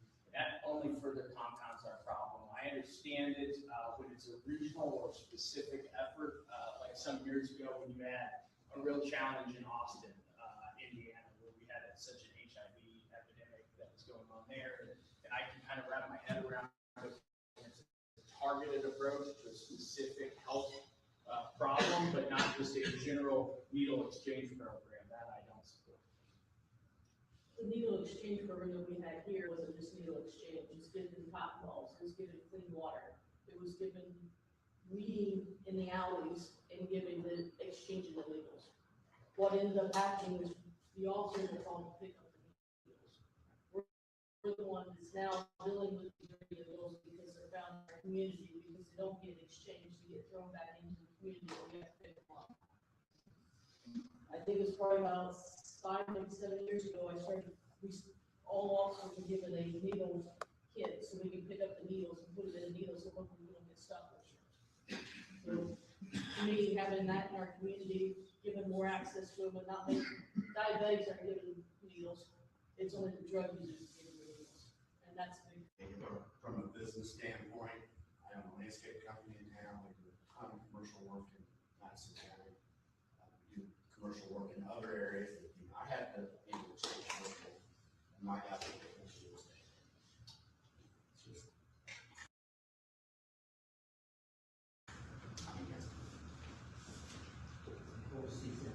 I was gonna. Oh, I'm sorry. Well,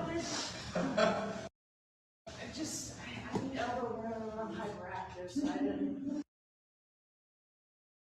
It just didn't fit.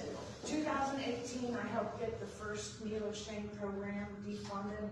I can't remember if you were with us, were you there too? Okay, we helped get it defunded, and then in 2019, they brought it back and put it right across the street from my old house. And so I had to make a conscious decision on how to proceed, and I chose to move over the house. But where I'm going with that, I learned that the oldest working needle exchange program in the world was established in 1984 by the Junkie Union of Amsterdam. So it's still working 30-something years later, and while Indiana, I can't think of the guy's name, he went and took pieces and parts of the program, brought it here, tried to establish it in Indiana, but they forgot the safer options to drug addiction part, which would be the cannabis. and I know a lot of people are either for it. I'm pro cannabis because it helps people medicinally if they use it properly.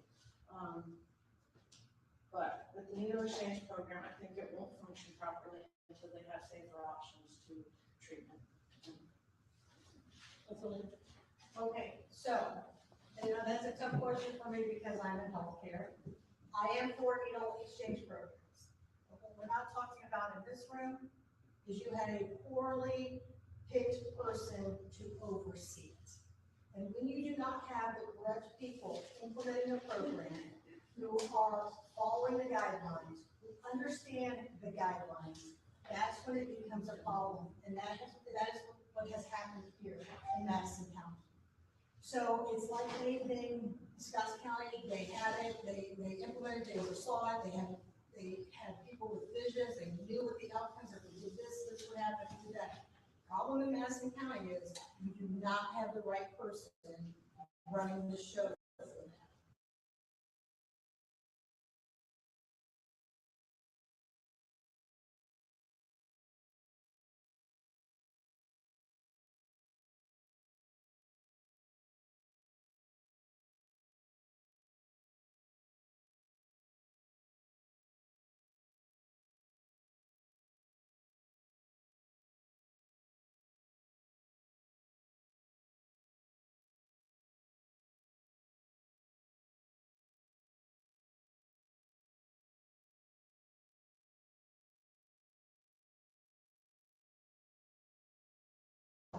They should not be given out with no type of balance. So, First enacted it, got on the county council. The county council only has fiscal responsibility, not full legislative body.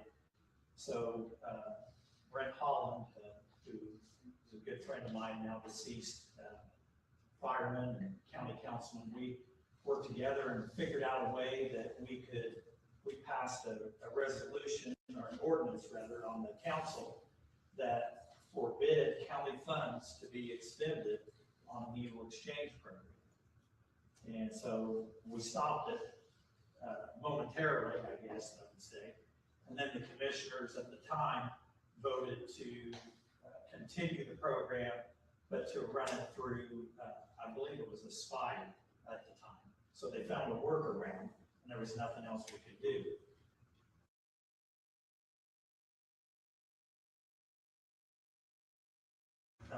When I got down to the state senate, we have had, I believe, 2, possibly 3 times where it's come up for a vote to extend it, and I voted against it both times. It has a sunset provision in it, and so I'm hoping that we get another opportunity to kill it, because it's not just giving people clean needles. They give them the tourniquets, they give them the, I don't know all the terminology because I'm pretty square, I don't know too much about drugs, but they give them the little cooker pots, they give them a complete kit to break the law and ruin their health. And I've had 2 relatives, cousins, that passed away from drug use. They didn't catch HIV from the drug use, but are you any less dead from an overdose than you would be from HIV? It's a horrible program. If I get an opportunity to, with some new senators coming in, we may have the votes to kill it. Well, you'll move on. Okay, this is a question for Brian Bell. Why did you retire in 2022? Retired because I was 55, draw my pension. I have a business, like I said, I had business for 30 years.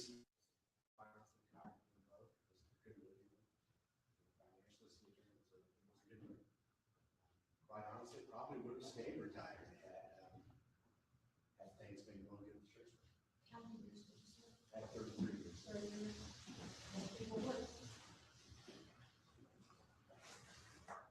Well, somebody hasn't asked a question first.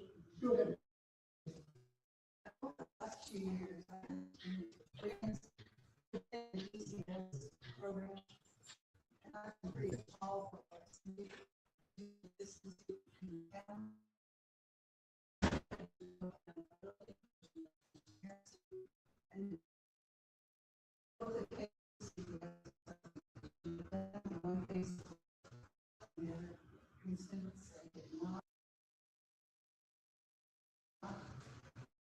It's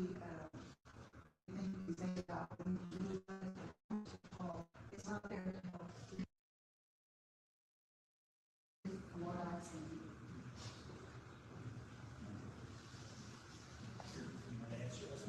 Some help. I completely agree with you. I am completely appalled at that system as well. It has some good benefits to it, but it certainly has lost its way, kind of like the needle exchange program.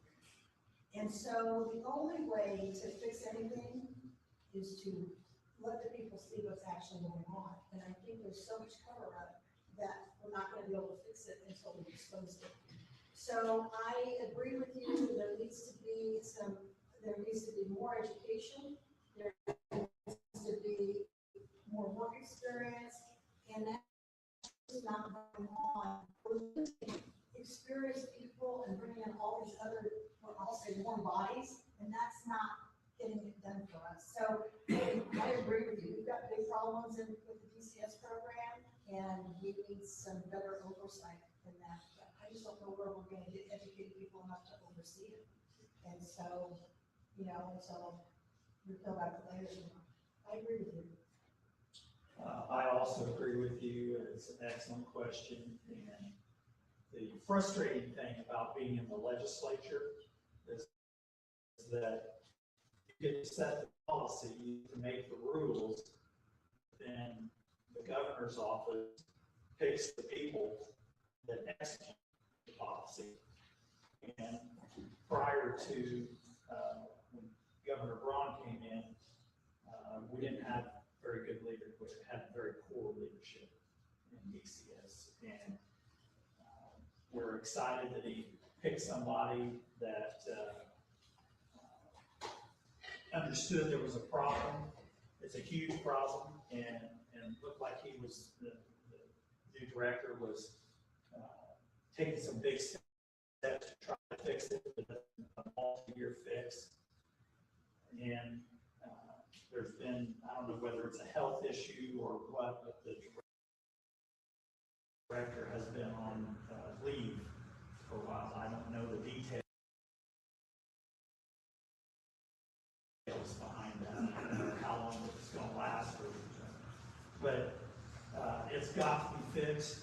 I sit on the Family and Children's Services Committee that receives any legislation that's related to DCS issues.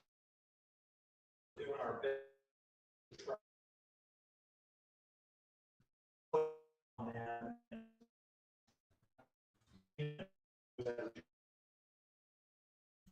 You said you can make it better than anything.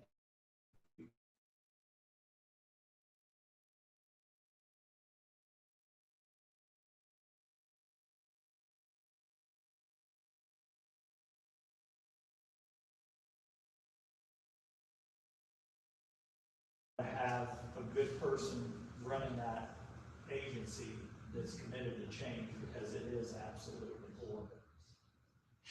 Andrew, in your fatalities, particularly with children who have been placed back in homes where they shouldn't have been there. With Judge Coaster, I think that, so I replaced Steve Coaster, who was our former chief deputy, is now the Utah court judge. And in his role, I think we've seen a sea change in the accountability for DCS in Madison County. I know he works tirelessly supervising, because they really oversee what DCS actions are from the court. We also review all of the 310s, which are the intakes. We've done this for years, where they send them to our office. I disperse them amongst our prosecutors, and then we meet about cases that we have an issue with how they handle that. And we also review any report of child abuse or neglect has to make it to our office, and we're fighting at times to make sure that those things are actually over to our office, and ultimately those decisions are ours. Sometimes there is a real challenge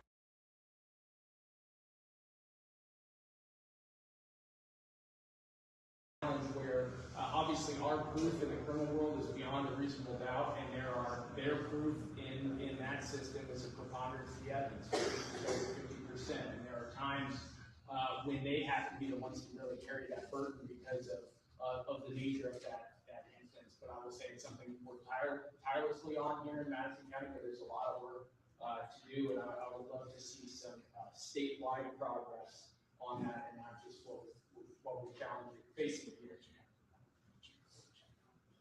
Okay, thank you, Andrew. Well, we have one more question. You can keep yours up, so go ahead. Okay. I have a question for all of the sheriff candidates. My name is Christina Johnson. How will you guys uphold the Constitution in your role as sheriff? Specifically ensuring that only valid and properly authorized warrants are enforced and due process is followed, and the safety and the rights of the people in custody are protected from the moment they are detained. Are you talking about legals or illegals or both? I'm talking about people that they detain, legal, like people. Anyone that they uphold the Constitution. In due process.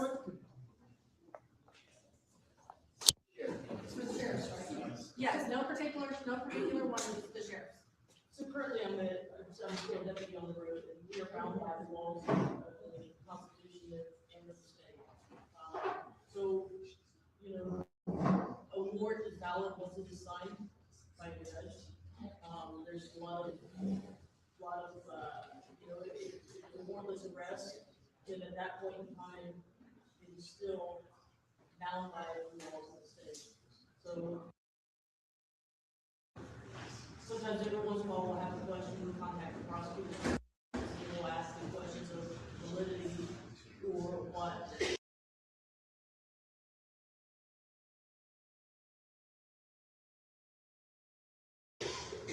Is the proper course that we should be taking. So in order for a warrant to be valid, it would have to have a signature on it, correct? On a warrant, yes, but a warrantless arrest does not have a signature. And there's a lot of warrantless arrests that we can do. And like Kim said, she's absolutely right. We have to follow law, probable cause to effect an arrest. If, for instance, if there's a complaint or an issue, then it'll be investigated.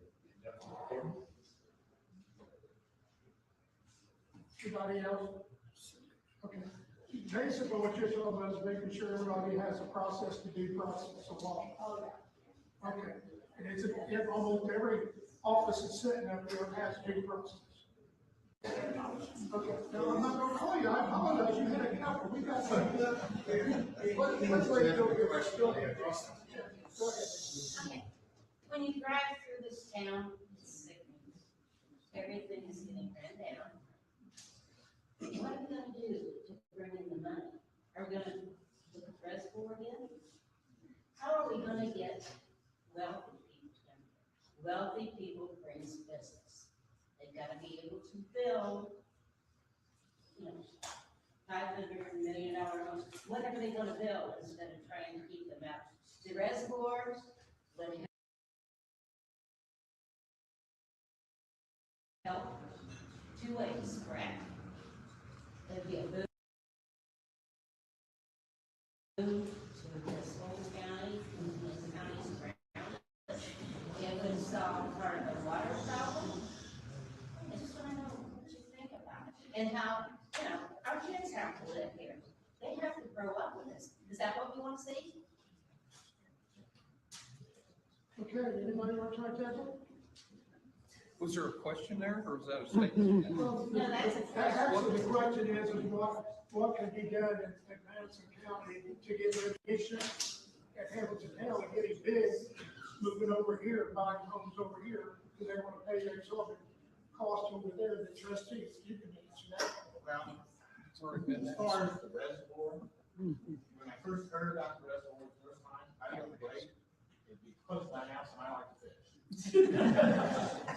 Then I heard it's only going to be about 4 feet deep. You hear a lot of different, like I said, I heard. And I thought, well, that's kind of a waste of time. Nobody's going to want to live on that. I mean, if they can make a decent reservoir, but then you get into the people who don't want to destroy the state park, Mammoth State Park. I think there's a lot of study that would have to go into that, again, to see where that goes. And it probably would be a little too close to downtown to draw a lot of people. I mean, like I said, I'm not opposed to having a reservoir. I don't know if it would work. Anybody else? As a business owner myself. So we had a CVS in the town, and they weren't making the money that they needed. They needed to make a profit of over $1 million, and they were only making about $700,000. And so I never raised the rent the entire time they were there, and so that was a misconception. So the building sat empty until I could figure out exactly what we wanted to do, because we had lots of options, and we ended up bringing in a dental office. We did quite a bit of revision on the building. It kind of beautified that corner in that area. However, my property taxes went through. And if I had to do it all over again, I probably would have turned it into a dog kennel, and I would not have taken the hit it would end up. So the problem that we have is, we want people to take care of their properties. We want people to keep things aesthetically nice. But if they do, they're penalized for that. And so we're gonna have to figure out a way for the government to control themselves. And when we do keep our areas up to date with things, that we're not penalized for doing that. And so believe me, I've taken some hard looks to say, what if I moved my practices somewhere else, because it's astronomical. As people would see what my tax bill would do, well, yeah. Thank you. My question for Senator Mr. Gaskell? Yeah, Your Senator. turn. Yeah, my question is for you. Mr. Gaskell? She can go, that's fine. Oh, I'm sorry. No, you're fine, go ahead, go ahead. Yeah, that's good, that's fine. Go ahead, you're fine. My question is about the state laws regarding annexation. I know about the Alexandria Business Park where you have that close month of the law where they could actually annex that and they could develop it without having to be contiguous. How many other areas in the state have there been laws made to allow larger developments in the country that would avoid the law that it has, the property has to be contiguous so they can develop? There's a handful, I'm gonna say less than 20. And Alexandria has tried to develop that area for a long time. And they came to me, the city council, the mayor, and the city attorney came, and they, at one point, were in competition to try to get a GM plant, and they failed. And one of the reasons that they failed was that they weren't far enough down the line, and they wanted to be able to do something with that property. For those of you that are familiar with Alexandria, if you come up to the corner of State Road 9 and State Road 28, there's a Get-Go convenience store, and then you've got a highway garage just as you're moving to the east on 28. And then behind there is about a square mile that Alexandria is really working hard to bring some industry. Anderson's taken it hard, but Alexandria has taken it just as hard. And so we put a lot of safeguards in that if they don't turn that into a business park relatively quickly, then it's going to go back to unincorporated land. Right, and if it does incorporate, that's going to allow them to access the city water and that kind of stuff. Is that correct? And actually, my other question is, can it be used for a battery center, or data center, or any AI center once it kind of gets annexed inside of your hands at that point? us doing basically avoiding the contiguous land, has to be contiguous before you annex it into the city. But again, the city allows you to, for city water. So we're kind of bypassing that to where everything area out there can access city water. So can anything go out there then, battery centers, AI, data? It has to meet the definition of a business park, and I questioned them really hard. I talked with the mayor several times, and I said, look, if I help you guys do this, I want to know this is something going to bring a lot of jobs, and in particular, I need a commitment from you that it's not going to be solar, wind, carbon sequestration. Those were the concerns. And they assured me that it's not, they want jobs, those kind of things. You said there's like plenty of places in the state where they kind of yeah, it's been done at the, this was the first time that it was allowed just for a city. The other handful were the entire, it could happen anywhere in the entire county. And we did not want to give that authority to every municipality in Madison County. And so we really drilled it in very tight, just to apply to Alexandria. The other areas of the state, any municipality in the listed counties can take advantage of it. And not so here, it only applies to Alexandria. Okay, yeah, a few hundred acres in there, so we didn't know kind of how it was going to end up. Okay, thank you very much. Josh? Questions for Mr. Hannah. You kind of touched on this earlier. So I'm a parent of young children. Of course, as you touched earlier, there's a lot of new things in terms of prosecution that comes up with it being electronic, cyber, things like that. I'm sitting with a few friends who have children as well, and I'm sure share the same concerns. What role do you think the prosecutor's office can play in terms of education or outreach with youth in terms of cybersecurity, cyber threats, and things of that nature? I think it's a great question. Well, first, I have my first child is due in a couple weeks. So. Congratulations. That's not standard.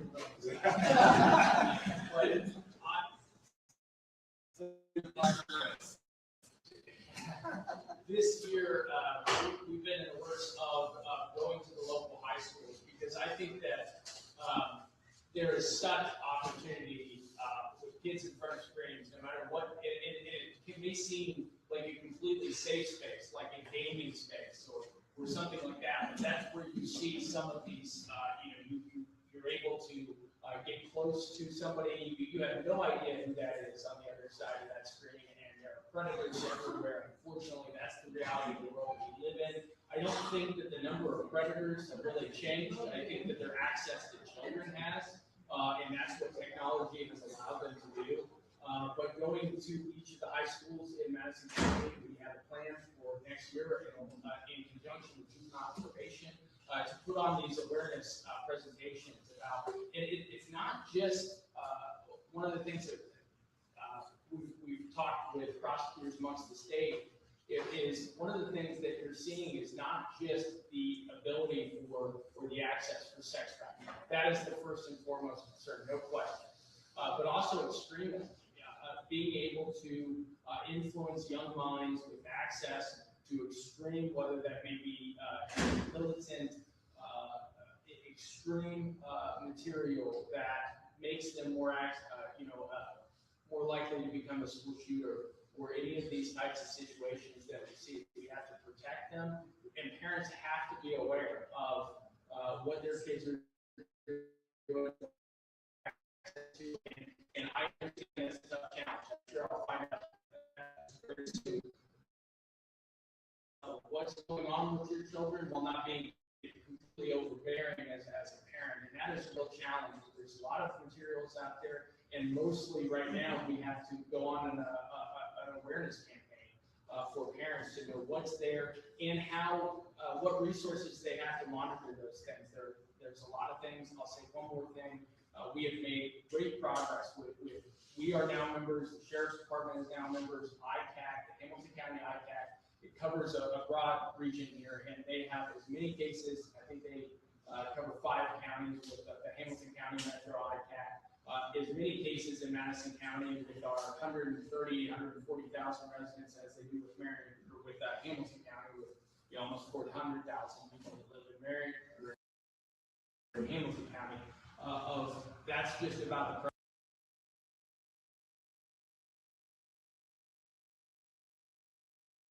prevalence of these operations. We also had a proactive operation in Madison County last year where we brought IPAC in for a period of about 72 hours or so, where we were having these proactive contacts with people. They would show up to the predetermined location, and we were effecting arrests and charging these folks. I would much rather do that in a proactive fashion than have that be somebody's child. And I also want people to be aware that we're on the offensive about that. And I want people thinking that when they're more proactive about that. I want to thank everybody for coming. One quick question based on Henry's answers, actually for our state Senate candidates. Would either of you be interested in co-sponsoring Hayden's Law, which would create a pink alert similar to Amber Alert and Silver Alerts for due to the unfortunate murder of the teenage girl? Be happy to talk with you about that.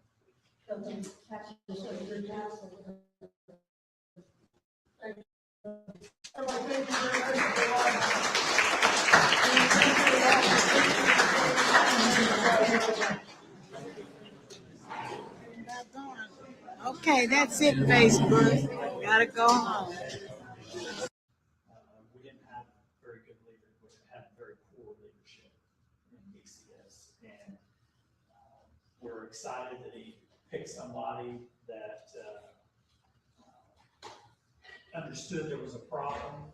It's a huge problem, and looked like he was, the new director was taking some big steps to try to fix it, but that's a multi-year fix. And there's been, I don't know whether it's a health issue or what, but the director has been on leave for a while. I don't know the details behind that, or how long it's gonna last, but it's got to be fixed. I sit on the Family and Children's Services Committee that receives any legislation that's related to DCS issues, and we're doing our best to try to